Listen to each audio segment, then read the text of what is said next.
In the vast expanse of the Bay of Bengal, there lies an island untouched by the relentless march of time.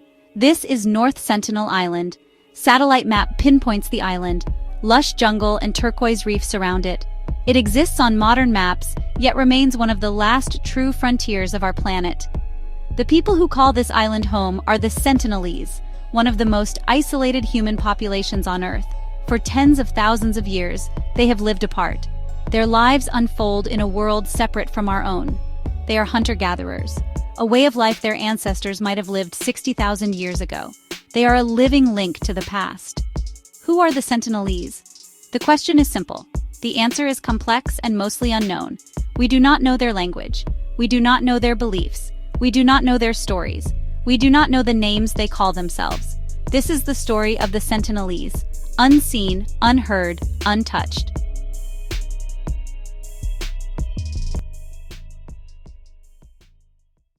North Sentinel Island is a tiny speck in the Andaman Island archipelago, a chain of islands belonging to India in the Bay of Bengal.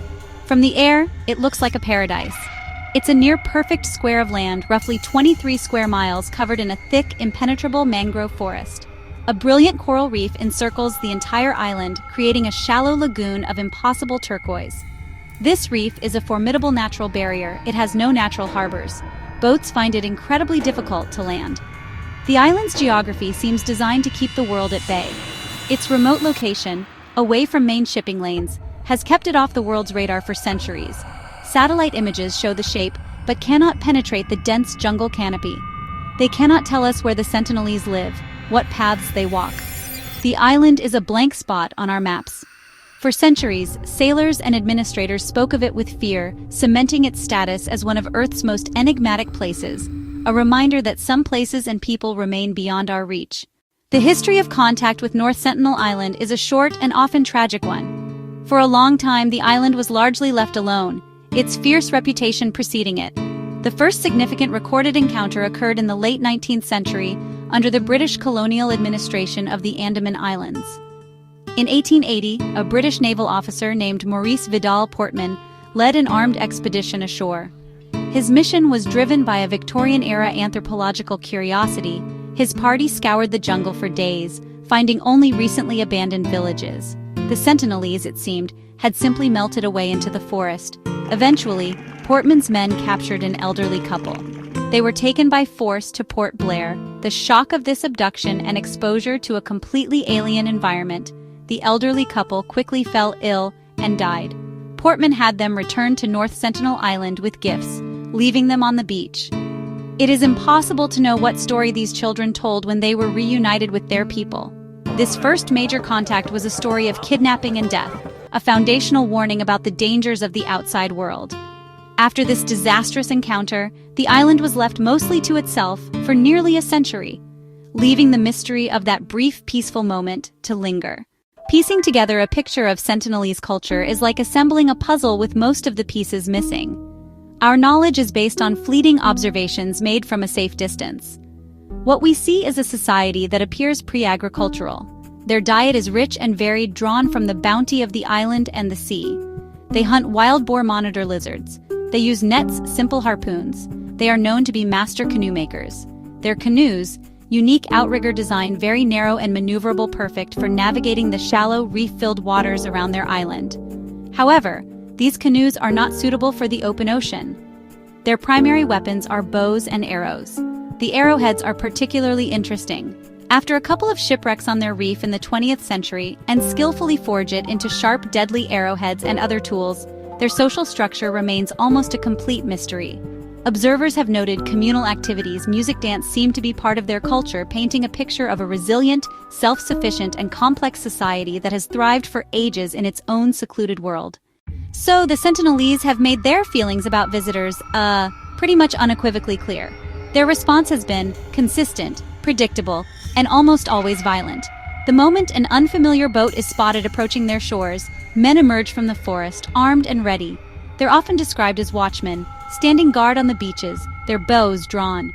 They shout, they make threatening gestures. During the gift-dropping expeditions of the 1970s and 80s, the contact teams were frequently met with a shower of arrows. In 1974, a National Geographic film crew attempting to land was met with hostility. The director actually received an arrow wound in his thigh for his efforts. After the massive 2004 Indian Ocean tsunami, the Indian Coast Guard flew a helicopter over the island to check for survivors. As the helicopter descended, a Sentinelese man ran out onto the beach and fired an arrow at the aircraft. It was a powerful and, symbolic act. Even in the face of a natural disaster, their instinct was to defend their home from intrusion. It's not just one or two aggressive individuals. Women and children often retreat into the forest while the men form a defensive line on the beach. So to really get why the Sentinelese so fiercely reject contact, we kinda have to look at their history. Well, at least the history of their region. From their perspective. The Andaman Islands, they've got this really dark and violent colonial past. When the British showed up back in the 19th century, they brought violence, disease.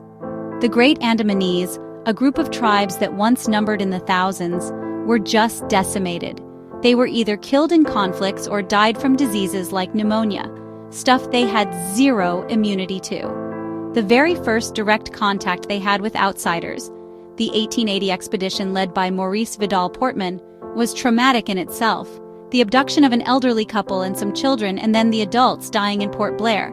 That would have been absolutely terrifying.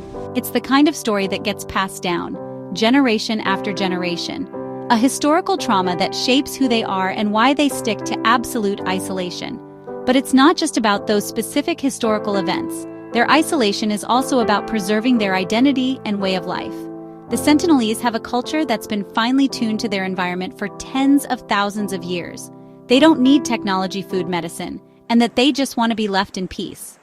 One of the most urgent, honestly, and compelling reasons to leave the Sentinelese alone is biological. For thousands of years, their isolation has basically acted like a quarantine. Living apart from the rest of the world means they haven't been exposed to the crazy range of viruses and bacteria that are just normal for us. We've built up immunity to things like the flu, measles, the common cold. But for the Sentinelese, those everyday bugs could be a death sentence. Their immune systems are, in a way, totally naive. Just a single handshake or a cough or even a sneeze from an outsider could introduce a disease that would spread like wildfire through their small population. And history? It gives us a pretty grim warning. When Europeans arrived in the Americas, diseases like smallpox and measles wiped out about 90% of the indigenous population. And a similar tragedy happened right there in the Andaman Islands. The Great Andamanese tribes, who once had over 5,000 people, were down to just a few dozen by the early 20th century. So their violent rejection of outsiders, which gets painted as savage or hostile, is actually a super effective public health strategy. Their arrows? That's their quarantine. The Indian government's policy toward the Sentinelese has changed a lot over the years. Disastrous contact attempts during colonial times, mixed results from post-independence gift dropping. Authorities now favor absolute isolation. India has specific laws to enforce this. The 1956 Andaman and Nicobar Islands, Protection of Aboriginal Tribes, Regulation. It declares North Sentinel Island and surrounding waters a tribal reserve. The zone stretches 5 nautical miles, about 9.3 kilometers from shore. The Indian Navy patrols, the Coast Guard patrols, they keep tourists away, they keep journalists away. The John Allen Chow case in 2018 tested the policy. The government consulted anthropologists, the government consulted tribal rights experts. They decided not to attempt recovery. The decision prioritized Sentinelese survival and autonomy. The story of the Sentinelese is way more than just some fascinating curiosity for anthropologists. It's a deep lesson in humility and respect. In this age of globalization, where we often think our way of life is the best, the Sentinelese totally flip that script.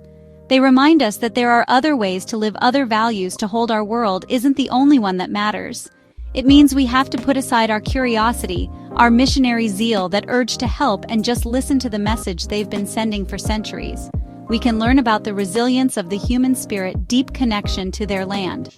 Their deep knowledge of their environment, passed down through generations, lets them live sustainably in ways our modern industrial society just hasn't figured out. Their story also challenges how we define wealth and poverty. They don't have money, they don't have technology, but they've got a rich culture, a strong community, a home that provides for them.